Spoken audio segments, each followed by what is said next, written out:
नमो हरिहंताणं नमो सिद्धाणं नमो आयरीयाणं नमो वज्रायाणं नमो लोये सब्बसारणं मंगलमय मंगले करन वीतराग विज्ञान नमो तार जाते वे अरहंतादि महान कर मंगल करहूँ महा ग्रंथ करन के काज जाने मिले समाज सब पावे निज पद राज। इस भव तरु का मूल एक जानो मिथ्या भाव ताको कर निर्मूल अब करिए मोक्ष उपाय। आत्मज्ञान ही ज्ञान है शेष सभी अज्ञान विश्व शांति का मूल है वीतराग विज्ञान। वीतराग विज्ञान ही तीन लोक में सार वीतराग विज्ञान का घर घर हो प्रसार। पुरुषार्थ की प्रतीति, इसमें अपना टॉपिक है परम सत्य सुनने पर भी समझ में क्यों नहीं आता। ये प्रश्न है कि हम जब इतनी बढ़िया तत्व की चर्चा सुनते हैं, आत्मा की चर्चा सुनते हैं, वस्तु का सच्चा स्वरूप जैसा है वैसा सुनते हैं, फिर भी हमें सम्यक दर्शन क्यों नहीं होती, हमें सच्ची श्रद्धा क्यों नहीं होती, हमें आत्मानुभूति क्यों नहीं होती, हमें समझ में क्यों नहीं आता। करते श्रद्धा के लेवल पे, अनुभव के लेवल पे, चाहे उपसम ज्ञान के लेवल पे नहीं। इसलिए वो समझ में क्यों नहीं आता, करते नहीं कि सब समझ में तो आता है लेकिन श्रद्धा नहीं होती, ये प्रश्न है। तो देखो गुरुदेव इसका क्या उत्तर देते हैं।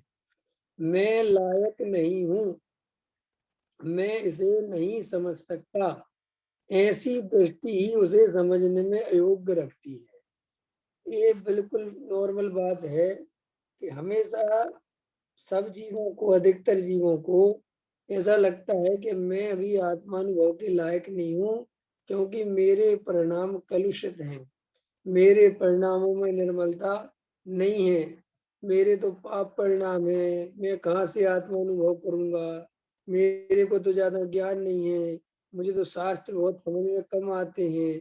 तो इस तरीके से पंचम काल है और अभी तो भैया अपने तो पुण्य कहीं ठिकाना नहीं है, धर्म कहाँ से होगा, इस तरीके की मान्यताएं पड़ी हुई हैं। और जब वर्तमान में या जहाँ भी अनादिकाल से भी लेना हो, जन्मों जन्मों से उपदेश भी इसी प्रकार का मिलता है कि पहले परिणाम सुधारो, पहले क्रिया सुधारो, है नहीं, और फिर जाके तुम्हें कभी आत्मा समझ में आएगा।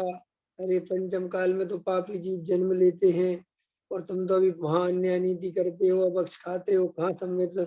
तो वो बात बैठ भी जाती है चित्त में, तो इसलिए अपने को अयोग्य समझते हैं लोग, आत्मानुभव का पुरुषार्थ ही नहीं करते। वे दया दान पूजा भक्ति का पुरुषार्थ, दया दान पूजा भक्ति में सारा लगे रहते हैं और वो ये सोचते हैं कि दया दान पूजा भक्ति के बिना, ये पहले दया दान पूजा भक्ति अच्छा कर ले, पहले अच्छे परिणाम सुधार ले, क्रिया सुधार ले, उसके बाद अपन आत्मानुभव करेंगे। तो इस तरीके से ये बहुत विपरीत मान्यता है कि जो ऐसा सोचते हैं कि भी हमें सम्यक दर्शन नहीं हो सकता। सम्यक दर्शन तो चारों गतियों में किसी भी जीव को अपने आत्मा के अनुभव के लिए कोई बाधा नहीं है, बस वो करना चाहे तो। इसलिए ये बात गुरुदेव खुद समझ रहे हैं कि लोगों के अंदर ये मान्यता पड़ी है कि मैं लायक नहीं हूँ, मैं इसे नहीं समझ सकता, ऐसी दृष्टि ही उसे समझने में अयोग्य रखती है। सत्य के एक शब्द का भी यदि अंतर से सर्वप्रथम हकार आया तो वह भविष्य में मुक्ति का कारण हो जाता है। क्या कहते हैं, वो कितना पॉजिटिव बोलते हैं गुरुदेव कि किसी ने त्रिकाली ध्रुव भगवान आत्मा को, सत्य स्वरूप को यदि एक बार भी हृदय से स्वीकार किया कि हो ऐसा ही स्वरूप है, तो गुरुदेव कह रहे हैं कि निश्चित ही वह जीव भविष्य में मुक्ति को प्राप्त कर लेगा। उतनी स्वीकार करना ही भविष्य भविष्य भविष्य में उसको मुक्ति में कारण बन जाएगा। भविष्य में, अभी वर्तमान में लोग स्वीकार ही नहीं कर पा रहे। हम कह रहे कि आत्मा शुद्ध है, तुम शुद्ध हो, अपने को स्वीकार नहीं होता। हम अपने को पर्याय दृष्टि छोड़ ही नहीं पाते। अरे मैं काय का शुद्ध हूँ, मैं तो रागी देशी हूँ, मैं तो मनुष्य हूँ, मैं तो संसारी हूँ, मैं तो खाने पीने में लगा हूँ, मैं तो कमाने में लगा हूँ, मैं तो बच्चे पालने में लगा हूँ, मैं कैसे शुद्ध हो सकता हूँ। इस तरीके की बहुत सारी अज्ञानता भरी पड़ी रहती है। देखो क्या कहते हैं, सत्य के एक शब्द का भी यदि अंतर से सर्वप्रथम हकार आया तो भविष्य में मुक्ति का कारण हो जाता है। ज्ञानी कहते हैं कि सभी जीव सिद्ध समान हैं और तू भी सिद्ध समान है। भूल वर्तमान एक समय मात्र की है, इसे तू समझ सकेगा तब भी अज्ञानी है। कहता है मैं इस लायक नहीं हूँ, मैं इसे नहीं समझ सकूंगा। बस इसी कारण उसकी समझ में नहीं आता। मैंने देखो भैया, त्रिकाली ध्रुव भगवान आत्मा सदा काल मौजूद है, और अगर भूल भी है, मिथ्यात्व भी है, तो वो जीव के स्वभाव में नहीं है, द्रव्य स्वभाव में नहीं है, एक समय की पर्याय की भूल में है। तो एक समय की पर्याय की भूल को त्रिकाली ध्रुव के सामने बड़ा कर लेना, उस पर्याय को बहुत बड़ा समझना और अपने को अयोग्य समझना, अज्ञानी समझना, कमजोर समझना, दीनहीन समझना, ये कोई समझदारी नहीं है। देखो वास्तव में मैं स्वयं भगवान हूँ, ये बात परम सत्य है, लेकिन स्वीकार नहीं होती। भगवान माने, भगवान का अर्थ बार बार करता हूँ मैं भगवान हूँ माने परिपूर्ण हूँ, भगवान हूँ माने मैं शुद्ध हूँ, भगवान हूँ माने मेरे में कोई अशुद्धता नहीं है, भगवान माने मैं कोई दीनहीन नहीं हूँ, भगवान माने मैं रागी द्वेषी नहीं हूँ, मैं अपूर्ण नहीं हूँ, मुझे किसी की जरूरत नहीं है, मेरे सुख का कारण कोई दूसरा नहीं है, मैं स्वयं सुख स्वरूप हूँ। इसका नाम है अपने को भगवान मानना। वर्तमान में क्या है कि लोग अपने को भगवान कहते हैं, अंदर से मानते नहीं है, अंदर से पर्याय दृष्टि से देखते हैं। इसीलिए श्रद्धा में वो दीनहीन परिणति, वो पर्याय दृष्टि बनी रहती है और द्रव्य दृष्टि की बात हो जाती है।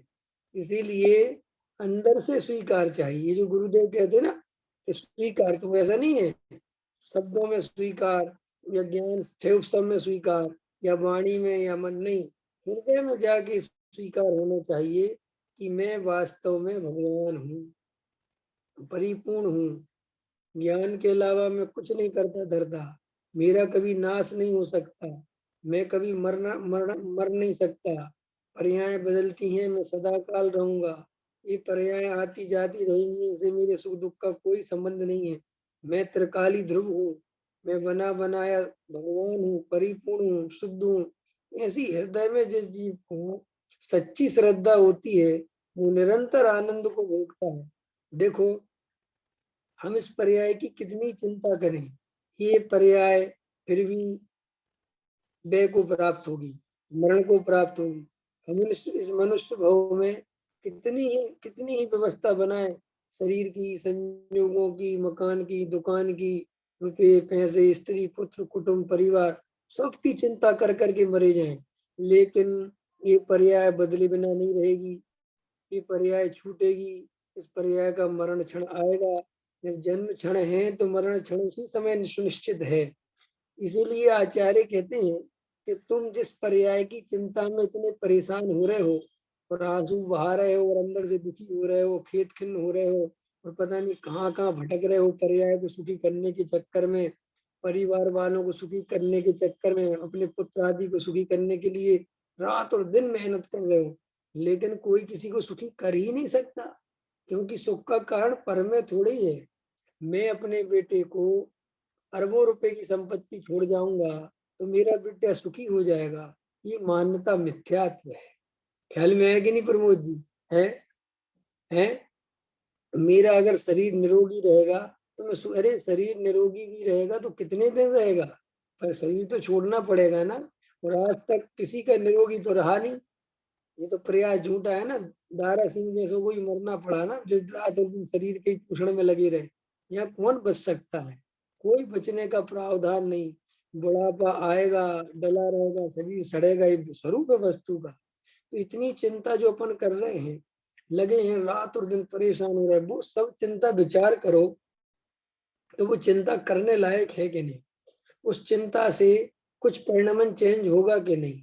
उस चिंता से कुछ हम सुखी होंगे कि नहीं? ये विचार करना चाहिए, गहराई से सोचना चाहिए कि हम इतने रात और दिन परद्रव्य का चिंतन कर रहे हैं, परद्रव्य को परिणमन कराना चाहते हैं, सुखी होने का जो उपाय करने में लगे हैं, कई उपाय झूठे हैं कि सच्चे हैं? देखो, सभी जीव चिंता मुक्त होना चाहते हैं, सभी जीव प्रसन्न रहना चाहते हैं, सभी जीव आनंद से रहना चाहते हैं। और वास्तविकता क्या है कि आनंद से रहना चाहते हैं, यही तो दुख है। आनंद से रहने चाहने की बात ही नहीं है, चाहना ही दुख है। मैं आनंद स्वरूप ही हूँ, ये तो दुख हमने खड़ा किया है, हमने स्वयं ही दुख खड़ा किया है।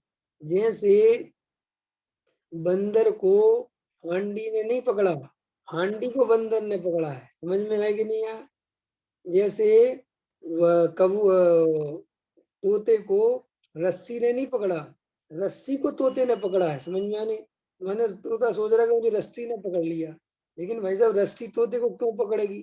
स्वयं तोते ने रस्सी को पकड़ा है। ऐसे ये जीव क्या सोचता है रात और दिन कि मैं पर द्रव्य के कारण दुखी हो रहा हूँ, मैं पर द्रव्य के कारण परेशान हो रहा हूँ, ये काम नहीं। आचार्य कहते हैं ये पर द्रव्य के कारण दुखी नहीं है, तू स्वयं के अज्ञान से दुखी है। पर द्रव्य का कोई लेना देना नहीं है। अब तुम पर की चिंता कर रहे हो तो करते रहो, उसमें कोई क्या करे? क्यों? क्योंकि तुम्हारी चिंता से वहां तो कुछ चेंज होना नहीं है। अब फिर बाद में परेशान होते हो कि साहब मैं इतना परेशान हो गया, मैं करे तो वही किसने कहा? जैसे कोई रेत में से तेल निकालने की सोचे, तो रेत में तो तेल है ही नहीं, तो निकलेगा कैसे? है प्रमोद जी? रेत में से तेल निकल सकता है क्या? है? नहीं निकल सकता ना। पक्का है? पक्का नहीं निकल सकता। अब एक व्यक्ति रेत में से तेल निकालने की कोशिश कर रहा है और बहुत ही ईमानदारी से कर रहा है, पूरी गर्मी में लगा हुआ है और परेशान हो रहा है बेचारा, इतना सब कुछ छोड़ छाड़ के बैठा हुआ है और रेत में से तेल निकालने की सोच रहा है। अब मुझे बताओ, रेत में तेल है नहीं तो रेत में से तेल निकलेगा कैसे? निकलेगा क्या? पानी में से घी निकलेगा क्या? है? पानी में से तो घी नहीं निकल सकता। लेकिन अब एक आदमी पानी को बिलो रहा है, इसमें से घी आएगा, घी आएगा, घी आएगा, घी आएगा, और परेशान हो रहा है, हो रहा है, हो रहा है, हो रहा है। अब घी तो आता नहीं, फिर दोष किसको देता है? ये पानी बुरा है, ये ना, ये लोग बुरे हैं, मेरा काम नहीं बनने देते हैं, मेरे को परेशान करते हैं, मेरी मेहनत बेकार जा रही है, क्या मैं पागल हूँ जो इतनी मेहनत कर रहा हूँ? अब बताओ, समझदार पुरुष उस व्यक्ति पे हंसेंगे कि नहीं हंसेंगे? हंसेंगे ना। इन्हें भी कैसा पागल आदमी है। अरे भाई, रेत में तेल है ही नहीं तो तुम ये लगे हुए हो मेहनत करने, तो हम क्या करें? वहां रेत में तेल होना भी तो चाहिए। ऐसे ही कोई पानी में से घी निकाले, अब घी नहीं निकले, हैं? ऐसे श्री गुरु कहते हैं ये जीव पर द्रव्य से सुखी होना चाहता है, संयोगों से सुखी होना चाहता है। ख्याल में है कि नहीं आया? एक द्रव्य को दूसरे द्रव्य में इंटरफेयर करने में लगा है, लेकिन वहां कुछ होता जाता तो है नहीं। वहां तो वज्र की दीवार खड़ी हुई है, दूसरे द्रव्य में से सुख का क्या लेना देना है? वास्तविकता तो ये है कि जो ये दूसरे द्रव्य में सुखी होने के लिए ताकत लगा रहा है, यही दुखी होने का कारण है। बाकी तो दुख कुछ है नहीं। देखो, सिद्ध भगवान सुखी क्यों है, अनंत भगवान सुखी क्यों है? समझना, बहुत गहरी चर्चा है। अनंत भगवान सुखी क्यों है? सिद्ध भगवान सुखी क्यों है? मुनिराज सुखी क्यों है? क्या क्या मिल रहा मुनिराजों को? मिल कुछ नहीं रहा। पर द्रव्य में जो ताकत लगाते थे, समझ लो रेत में से तेल निकालने की जो प्रयास था, वो छोड़ दिया, तो बस वो मेहनत जो लगती थी, जो परेशान होते थे, वो परेशानी खत्म हो गई, तो सुखी हो गए। और क्या है, हेल में कि नहीं है। देखो सिद्ध भगवान, बिल्कुल गहराई से सोचो तो सिद्ध भगवान ने क्या किया, वे अनंत सुखी क्यों है। कि सिद्ध भगवान के अनंत सुख का कारण ये है कि उनने अनंत पदार्थों में से जो सुख की कामना चलती थी मिथ्यात्व के कारण, जो मिथ्यात्व के कारण ऐसा लगता था कि रुपया पैसा मकान दुकान शरीर संयोग ये सब मुझे सुखी कर देंगे, इनसे मैं सुखी हो जाऊंगा, और इनको जोड़ने को, इनको इकट्ठा करने को, इनमें एकत्व करने में जो ताकत लगती थी, इसके कारण दुख हो रहा था। अब सिद्ध भगवान अनसुखी क्यों है, क्योंकि ऐसी ताकत निकल गई, ये मान्यता निकल गई कि भैया पर द्रव्य सुख का कारण ही नहीं है, तो पर द्रव्य में उपयोग क्यों लगाना, पर द्रव्य का मैं करता धरता हुई नहीं, एक द्रव्य दूसरे द्रव्य का कुछ करता धरता है ही नहीं। ये बात क्लियर हुई तो सारी ताकत बच गई, बस खत्म। अब आनंद, इसी का नाम आनंद है। दुख क्या है, पर द्रव्य को करने धरने का नाम दुख क्यों है, क्योंकि वहां वैसी व्यवस्था नहीं है। अरे भाई, रस्सी को कोई सर्प मानता है और परेशान हो रहा है, भयभीत हो रहा है, डर रहा है, आकुल हो रहा है, पसीना पसीना हो रहा है, भाग रहा है। अब वहां सर्प तो है नहीं, है तो रस्सी, और वहां पे उस अज्ञानता में सब कल्पनाएं चल रही हैं। अब मान के चलो उस व्यक्ति को किसी ने पकड़ा और समझाया कि अरे भाई ये रस्सी है, ये सर्प नहीं है, और हाथ में लेके दिखा दिया कि देखो, तो उसने अरे हाँ, इस तो इस पक्का ये तो रस्सी है, ये तो सर्प नहीं है। तो वहीं से उसको दुख दुख मिट गया। वहीं तक तो भैया दुख किससे मिट गया, कि वो अज्ञानता दूर हुई। तो जो आकुलता चल रही थी, जो परेशानी चल रही थी, जो भय चल रहा था कि मैं मर जाऊंगा, मुझे सर्प काट लेगा, मेरा अभी खत्म हो गया, अरे तो रस्सी है। ऐसे ही इस पर्याय दृष्टि के कारण ये दुख चल रहा था कि मैं मर जाऊंगा, मेरा क्या होगा, मेरे बच्चों का क्या होगा, मेरा मकान नहीं बना तो मेरा क्या होगा। ये सब अज्ञानता के कारण हमें कल्पनाएं चल रही हैं, और हम भयंकर दुखी हो रहे हैं, बहुत परेशान हो रहे हैं, चिंता में डूबे हुए हैं। और साधु संतों के चक्कर काट रहे हैं, उनसे आशीर्वाद मांग रहे हैं, भगवान हमारी घर गृहस्थी बढ़िया कर दो, आशीर्वाद दे दो, मेरा काम बन जाए। अब ये समझना चाहिए कि ये साधु संत हैं, ये सुखी है और मैं दुखी क्यों हूँ। ये परेशान नहीं, मैं परेशान क्यों, कि भाई परेशानी का कारण तेरा अज्ञान है, इतनी बात समझ ले। जो साधु संत हैं, अगर वे भी अज्ञानी हैं तो वे भी परेशान हैं। जो साधु संत हैं, त्यागी वृत्ति हैं, लेकिन उनकी मान्यता नहीं सुधरी, और वे अभी भी उसी मान्यता से जीते हैं। तो कोई धर्मशाला बनवा रहा है, कोई मंदिर बनवा रहा है, कोई सेठियों से पैसा इकट्ठा कर रहा है, कोई सेठियों से पैर परवाने में खुश हो रहा है, लगे हुए। उनके कौन सा सुख हो गया। सुखी तो वही जीव हो सकता है जिसके मिथ्यात्व टूट जाए। अब मिथ्यात्व टूटने का मतलब क्या है, मिथ्यात्व के नाश होने का मतलब क्या है। मिथ्यात्व नाश होने का मतलब है कि ये रस्सी सर्प नहीं है, ये रस्सी ही है।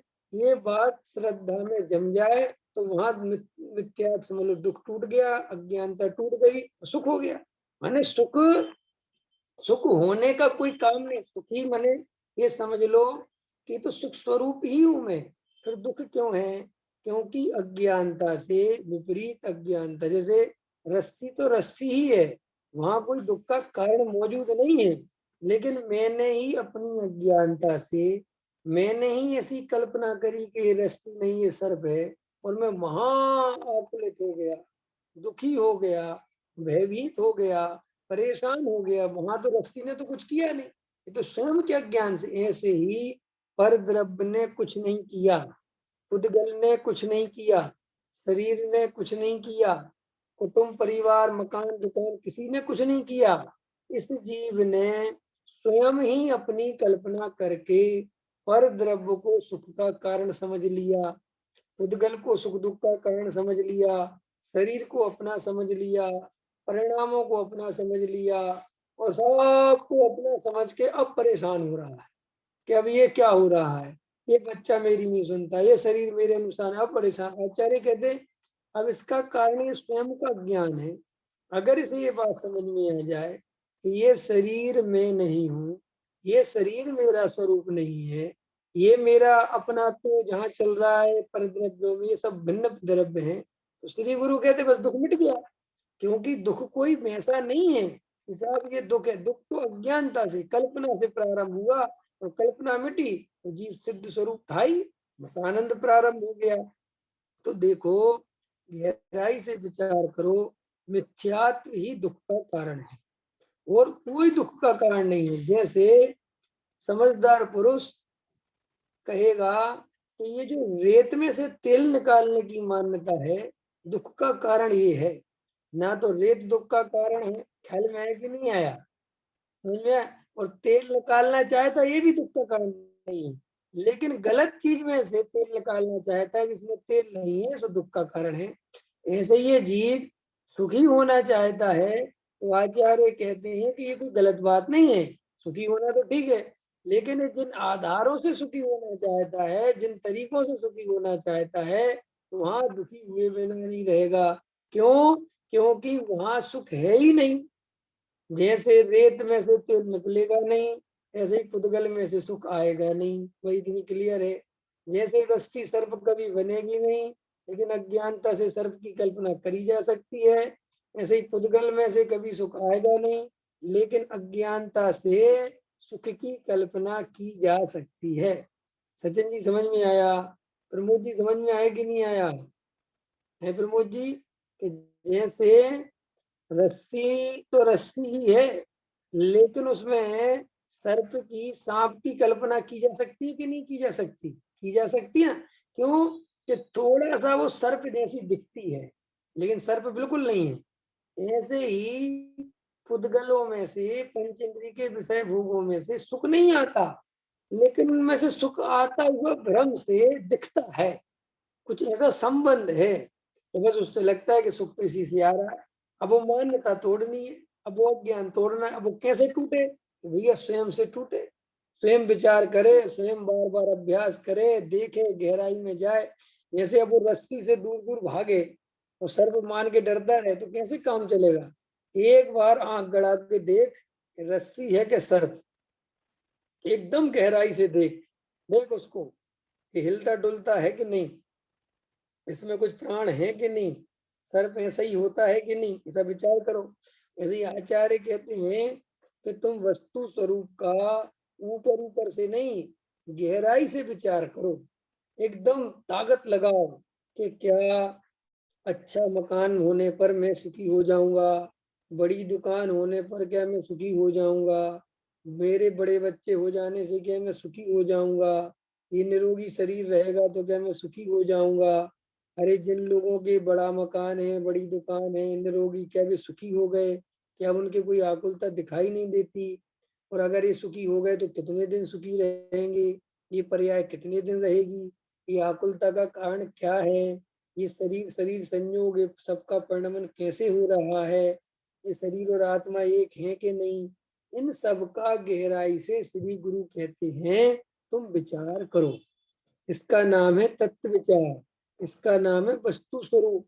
बेहोश मत रहो, अज्ञानता में मत जियो, गहराई से विचार करो।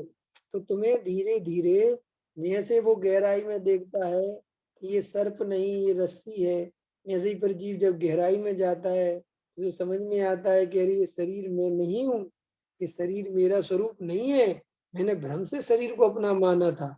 देखो, शरीर का परिणमन होता जा रहा है, बचपन से जवानी, जवानी से बुढ़ापा, निरंतर इस शरीर में चेंजिंग आ रही है, लेकिन मेरे जानने देखने में कोई चेंजिंग नहीं आ रही। वो तो ज्यों का त्यों जान दिख रहा है ना।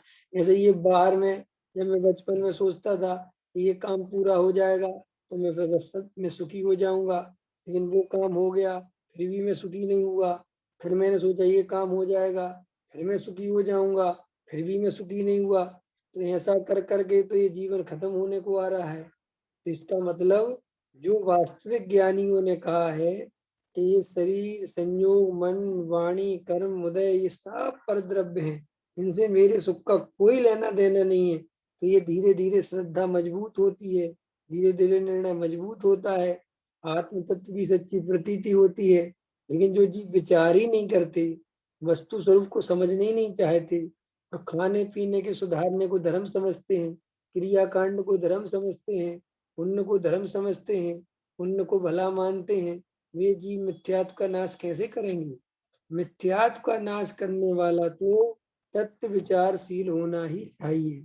कोई आपसे प्रश्न करे मिथ्यात्व किस जीव के नाश होगा, तो उत्तर दो। उत्तर क्या है कि जो जीव तत्व विचार करेगा, वेद विज्ञान करेगा, वस्तु स्वरूप का गहराई से अवलोकन करेगा, वो ही जीव मिथ्यात्व का नाश करेगा। दया दान पूजा भक्ति व्रत संयम आदि से मिथ्यात्व का नाश नहीं होता, ऐसा निर्णय चाहिए। तो ख्याल में आ गई। गुरुदेव क्या कहते हैं, भाई भूल तो एक समय की पर्याय की है, मेरे में भूल नहीं है, मैं भूल भूल वाला नहीं हूँ। भूल भी एक समय की है। अगर मैं आज अभी भूल चल रही है तो अगले क्षण तत्व विचार करूं तो भूल अगले क्षण में मिट जाएगी। अभी अगर मिथ्यात्व की पर्याय चल रही है तो एक समय वस्तु स्वरूप का गहराई से विचार करें तो सम्यक दर्शन की पर्याय प्रकट हो जाएगी। इसलिए डरने की तो जरूरत ही नहीं है, घबराने की तो जरूरत है ही नहीं। ऐसा तो कभी सोचना ही नहीं चाहिए जीव को तो मेरा क्या होगा, कुछ नहीं। तू अभी भी शक्तिशाली है, अभी भी पूरा का बना बनाया भगवान है, परिपूर्ण है। तू चाहे तो अभी सम्यक दर्शन ले ले, और तू नहीं चाहे तो विचार गति में घूमे। तो जीव स्वतंत्र है। मोक्ष जाने के लिए, आत्मा अनुभव करने के लिए, संसार में घूमने के लिए किसी ने मुझे पकड़ नहीं रखा है। मैं चाहूं तो संसार में घूमूं, मैं चाहूं तो अपने स्वरूप में चला जाऊं, मैं चाहूं तो निगोद में जाऊं, मैं चाहूं तो स्वर्ग चला जाऊं, जो चाहूं मेरे हाथ में। मैं भी वस्तु का स्वरूप विचार करूं तो अपनी यही सम्यक दर्शन है, नहीं करूं तो नहीं करूं। तो आचार्य कहते हैं तू अपने को अयोग्य तो देख ही नहीं, तू तो अंदर से देखना है तो ये देख के मैं अभी जो अज्ञानता, देखो रस्सी में सर्प समझ रहा है तो भाई ये किसी दूसरे का दोष नहीं है, ये स्वयं का ज्ञान है। अब ये कब तक भयभीत रहेगा कि जब तक समझेगा। इसका भय कैसे मिटेगा, तो जैसे ही समझ लेगा कि नहीं रस्सी है सर्प नहीं, दुख मिट जाएगा। ऐसे ये जीव कब तक दुखी रहेगा कि जब तक ये पर द्रव्य को अपना मानेगा, पर द्रव्य का कर्ता धर्ता बनेगा, पर द्रव्य को अपना कर्ता धर्ता समझेगा, अपने को शरीर रूप मानेगा, संयोग का कर्ता धर्ता मानेगा, तो इसकी चिंता कौन मिटा सकता है? साक्षात सर्वज्ञ भगवान भी नहीं मिटा सकते, कोई नहीं मिटा सकता। तो फिर कौन मिटा सकता है मेरी चिंता के? स्वयं। अभी इस अज्ञान को छोड़ दो तो चिंता भी मिट जाएगी। हम पर द्रव्य के जो चिंतन में लगे हुए हैं, चिंता में लगे हुए, विचार करो गहराई से, हमारी चिंता से इस इतने विशाल विश्व में क्या हो जाएगा। इतना सारा देखो, अनंत अनंत अनादि अनंत है विश्व। अनंत काल से मैं हूँ, अनादि काल से मैं हूँ, अनंत काल मुझे रहना है। इस पर्याय की मैं कितनी चिंता करूं, कितनी चिंता करूं बोलो। है समुद्रों का पानी हो और कोई आदमी एक बूंद की चिंता करे, क्या कैसा पागल बने। समुद्र पानी है भैया, कहाँ तक चिंता करोगे। इसी आचार्य कहते हैं तुम अनादि अनंत हो, तुम कहाँ एक पर्याय की इतनी चिंता में अनंत भाव खो रहे हो, क्यों इतना सोच रहे हो? कुछ नहीं बिगड़ता। ये पर्याय तब भी छूटेगी जब कुछ नहीं सोचोगे, और बहुत सोचते रहोगे तो भी छूटेगी। पर द्रव्य का जैसा परिणमन होना है वो बिल्कुल वैसा ही होगा, तुम्हारे अनुसार नहीं होगा। अब उसकी चिंता तुम कितनी करो, तो करते रहो, उससे होता क्या है। देखो जैसे घी में से तेल नहीं निकल पानी में से घी नहीं निकल सकता, ऐसे ही पर द्रव्य का परिणमन जीव नहीं, दूसरा जीव नहीं करा सकता। एक द्रव्य दूसरे द्रव्य का परिणमन नहीं करा सकता। जैसे रेत में से तेल नहीं निकल सकता, जैसे एक जीव दूसरे जीव को सुखी नहीं कर सकता। निर्णय करो, ये समझ में आती कि नहीं आती? निर्णय होना चाहिए अंदर से कि कौन किसका कर्ता धरता है।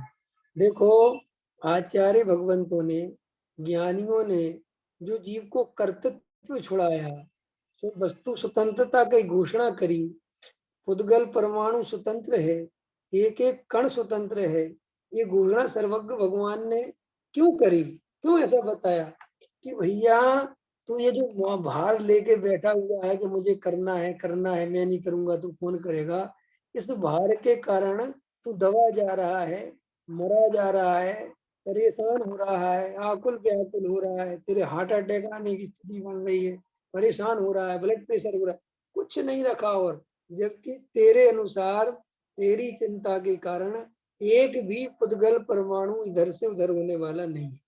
ख्याल में आया? ये निर्णय चाहिए बहुत गहराई से, इतनी गहराई से, इसका ही तो आनंद आएगा हमें, इसी का तो आनंद। क्या देखो ज्ञान, एक बात बताओ, सम्यक दृष्टि को इतना आनंद क्यों? क्या है सम्यक दृष्टि के बाद? जैसा वो आत्मानुभव, अरे भाई आत्मानुभव तो है ही, लेकिन ये जो निर्णय चल रहे हैं कि मैं पर द्रव्य का करता धरता नहीं हूँ, उससे अनंत आनंद है ना। देखो अभी मुझे मान के चलो आत्मानुभव नहीं है, लेकिन मुझे निर्णय हो गया कि कोई करता धरता नहीं हूँ, कुछ मेरे हाथ में नहीं, तो अभी चिंता मिटती ना, अभी आनंद में मस्ती आती नहीं। देखो मस्ती तो स्वरूप ही है वस्तु का, क्योंकि एक तरफ में दूसरे तरफ को सुख दुख देने की सामर्थ्य नहीं है, तो मैं तो आनंद स्वरूप ही हूँ। फिर ये दुख क्यों चल रहा है, ये तकलीफ क्यों हो रही है? कि अपनी अज्ञानता से। आचार्य कहते तुमने पुण्य नहीं किया, तुमने दया दान नहीं किया, तुमने किसी का भला नहीं किया, तुमने पिछले जन्म में पाप करे, ये सब मूर्ख बनाने की बात है। कोई पाप के उदय से दुखी नहीं होता। ख्याल में आया कि नहीं आया? जो सचिन जी, जे कर्म पूरब ये खोटे, सही क्यों नहीं जिए राम। ये कर्म अपन ने पूरब में खोटे करे ना, इसका उदय आ रहा है। आचार्य कहते हैं कर्म के उदय से जीव दुखी नहीं होता, पाप कर्म के उदय से जीव दुखी नहीं होता, जीव दुखी होता है मिथ्यात्व से। ख्याल में आया? जीव दुखी होता है ज्ञान से। देखो पारसनाथ के ऊपर 72 बरस रहे हैं, लेकिन पारसनाथ को कोई दुख नहीं। सम्यक दृष्टियों पे कैसे कैसी तकलीफें आती हैं, कैसे कैसे पाप के उदय आते हैं, लेकिन सम्यक दृष्टि कोई दुख नहीं, कोई दुख नहीं, कोई तकलीफ नहीं है। अभी हम सम्यक सागर जी में थे, तो वीर सागर जी भाई साहब और मैं दोनों साथ में थे, तो हम और भाई साहब की चर्चा चल रही थी, तो भाई साहब बिल्कुल एकदम बढ़िया बात उनने बताई कि विवेक, सीता का जो वर्णन शास्त्रों में है कि साहब वो इतनी दुखी हो रही थी और विलाप कर रही थी और ऐसा कर रही थी और ऐसा हो रहा था और वो रो रही थी और वो कह रही थी तुम धर्म मत छोड़ देना, ये सब कवि की कल्पनाएं हैं। क्या है ये सब? ये सब कोई वास्तविकता नहीं है। ये तो कवि ने वियोग रस का वर्णन, कि वियोग स्त्री की क्या क्या हालत हो सकती है, वो अपने मन से ही कल्पना करके लिख दिया। सम्यक दृष्टि कवि ऐसे दुखी दुखी नहीं होते, सम्यक दृष्टियों कुछ नहीं होता। ऐसे ही राम के बारे में लिख दिया कि साहब वो पेड़ों से पूछते फिर उनकी ऐसी दशा हो गई, सब कुछ नहीं। ये तो सब एक विरह और उनके प्रेम को दर्शाने के लिए कवियों ने अपनी अपनी कल्पना कर दी। और वर्तमान योग तो पूरा कल्पना से लिखा जाता है ना, क्योंकि उसमें कोई आधार तो कुछ है नहीं, कोई सजीव चित्रण वर्णन तो करने बताने वाला कोई है नहीं, कोई सर्वज्ञ भगवान तो बैठे नहीं है। हम अपने ही मन से जंगल की कल्पना कर रहे हैं, भयानक जंगल, ओ ऐसा जंगल वैसा, जरूरी थोड़ी ये सब बात है, लेकिन अब ये हो रहा है। तो ये सम्यक दृष्टि कोई दुखी मुखी नहीं होते, क्योंकि सम्यक दृष्टि दुखी हो तो हो कैसे बताओ, सम्यक दृष्टि के दुख कैसे हो सकता है? उसको इतना आनंद पहुंचता है अंदर, उसको ऐसा स्वरूप खबर है, तो वो तो निरंतर ये जानता है कि कोई कर्म का उदय मुझे दुखी नहीं कर सकता, कर्म का उदय मेरे से बिल्कुल भिन्न है। अगर मैं दुखी होऊंगा भी तो अपने ही अज्ञानता से, अपने ही मोह से, कोई दुख का कारण दूसरा नहीं है।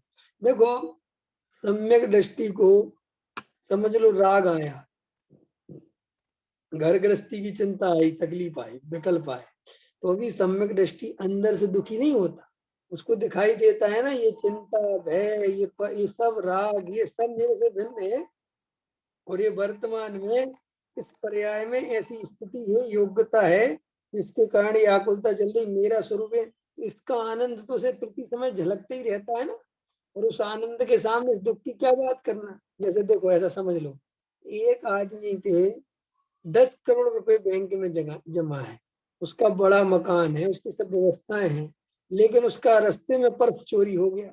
तो पर्स चोरी हो गया तो वो उतना तो दुखी होगा कि नहीं होगा?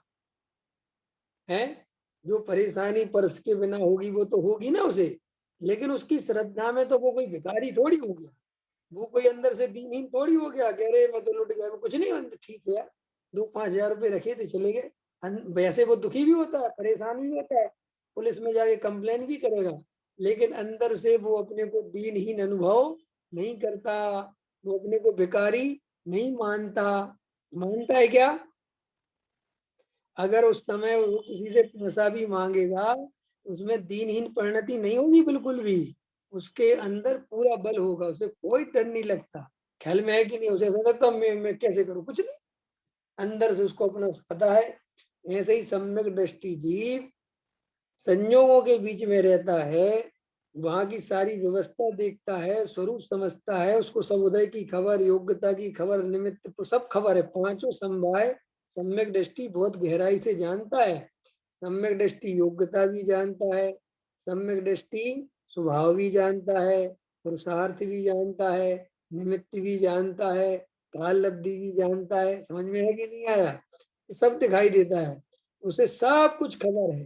और बस उसको उदय आदि सब व्यवस्थाओं के बीच में मैं चैतन्य हूँ, मैं ज्ञान स्वभावी हूँ, मैं जानने देखने वाला हूँ, मैं करने धरने वाला नहीं हूँ, मैं सदा काल रहूंगा। ये पर्याय तो बदलती रहेंगी, इन पर्यायों से क्या घबराना। ना जाने अनंत अनंत कितनी पर्याय आई और चली गई, मैं तो वही का वही, वैसे का वैसा रहा कि नहीं रहा? बोलो भैया शिखा जी, कितनी पर्याय आई और चली गई, अनंत अनंत पर्याय आई है ना। कभी कभी लोग में कहावत है ना कि तुम जैसे 1760 आके चले गए भैया। ख्याल में है कि नहीं आया? रोज रोज आते, कोई फर्क नहीं पड़ता। ऐसे ही आचार्य हमसे कहते तुम पर्यायों से इतने डरते क्यों, इतने घबराते क्यों? देखो, ऐसी कोई परिस्थिति नहीं है जिसका सामना जीव ने नहीं किया हो। बताओ सचिन जी, ऐसी कोई परिस्थिति है जिसका सामना हमने नहीं किया हो?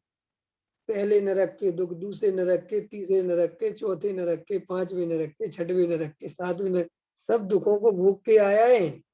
पहले स्वर्ग, दूसरे स्वर्ग, तीसरे स्वर्ग, सब स्वर्गों को देख के आए हैं।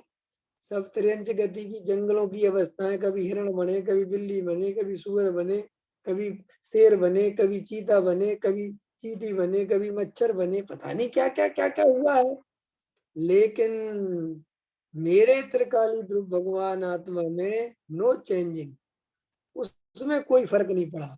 पर्याय तो बदली, अवस्थाएं तो बदली, लेकिन पर्याय वाला न्याय भगवान आत्मा जिनके आधार से पर्याय होती है वो कभी नहीं बदला। नहीं समझे? जिनका बदलना स्वरूप है वो बदले बिना नहीं रहता। वो जो कभी नहीं बदलता वो कभी बदलता नहीं। इसीलिए आचार्य, कितना आनंद आ रहा है आज, बहुत मार्मिक चर्चा है, गहराई से सुनो। देखो भैया, अपने स्वरूप में इतने निमग्न होने की सोचो, बिल्कुल मत डरो, भय निकल जाए अंदर से। देखो कुछ नहीं रखा, पर्याय में जो होना है वो होगा, और उससे जीव का भला बुरा होता ही नहीं, उससे जीव सुखी होता ही नहीं। देखो, मेरे दुख का कारण पर्याय दृष्टि है, मेरे दुख का कारण पर्याय में क्या हो रहा है ये नहीं है। क्या कहा मैंने सचिन जी, शिखा जी, क्या कहा मैंने? पर्याय दृष्टि दुख का कारण है, पर्याय में क्या हो रहा है ये दुख का कारण नहीं है। और हमें दुख का कारण क्या दिखाई देता है? पर्याय दृष्टि दुख का कारण नहीं दिखाई देती, हमें दुख का कारण पर्याय में जो परिणमन चल रहा है वो दुख का कारण दिखाई देता है। ख्याल में है कि नहीं आया? संयोग दुख का कारण नहीं है, संयोग की दृष्टि दुख का कारण है। पर द्रव्य सुख दुख का कारण नहीं है, पर द्रव्य की दृष्टि सुख दुख का कारण बनती है। तो समझ में आया? इसलिए हे ज्ञानी जनों, आचार्य हमसे कहते हैं एक समय की पर्याय की भूल है। कितने समय की पर्याय की भूल है? एक समय। मैं तो चैतन्य हूँ, मैं तो जानने देखने वाला तत्व हूँ, मैं तो ज्ञान स्वभावी हूँ, ऐसा निर्णय करो। और बिल्कुल मत डरो, अपने को दीनहीन मत देखो, अपने को कमजोर मत देखो, अपने को ऐसा मत देखो कि मैं तो अभी समझने लायक नहीं हूँ, मैं तो अभी पाप परिणाम चलते। कुछ नहीं, पाप परिणाम जिसमें चलता है वो मैं नहीं हूँ। वाह! पुण्य परिणाम जिसमें चलता है वो मैं नहीं हूँ। मैं तो जिसमें परिणाम ही नहीं चलता, जो अपरिणामी है, उस परिणाम को जानने वाला है। क्या कहा मैंने? वो परिणाम मैं नहीं हूँ। जो शुभ परिणाम चल रहा है वो मैं नहीं हूँ, जो अशुभ परिणाम चल रहा है वो मैं नहीं हूँ, जो आकुलता चल रही है वो मैं नहीं हूँ। ये जो शरीर है ये मैं नहीं हूँ। ये जो उठने वाले विचार हैं ये मैं नहीं हूँ। ये जो वाणी है ये मैं नहीं हूँ। इन सब को जो जानने वाला है, शुभ भावों को, अशुभ भावों को, मन को, वाणी को, शरीर को, संयोग को, कर्म को, नो कर्म को, इन सब का जो ज्ञाता है, जिसमें कभी कोई चेंजिंग नहीं आती, तो सदा काल जानता रहता है। चाहे नरक जाने का परिणाम हो उसे भी जानता है, चाहे स्वर्ग जाने का परिणाम हो उसे भी जानता है, चाहे भक्ति का परिणाम हो उसे भी जानता है, चाहे हिंसा का परिणाम हो उसे भी जानता है।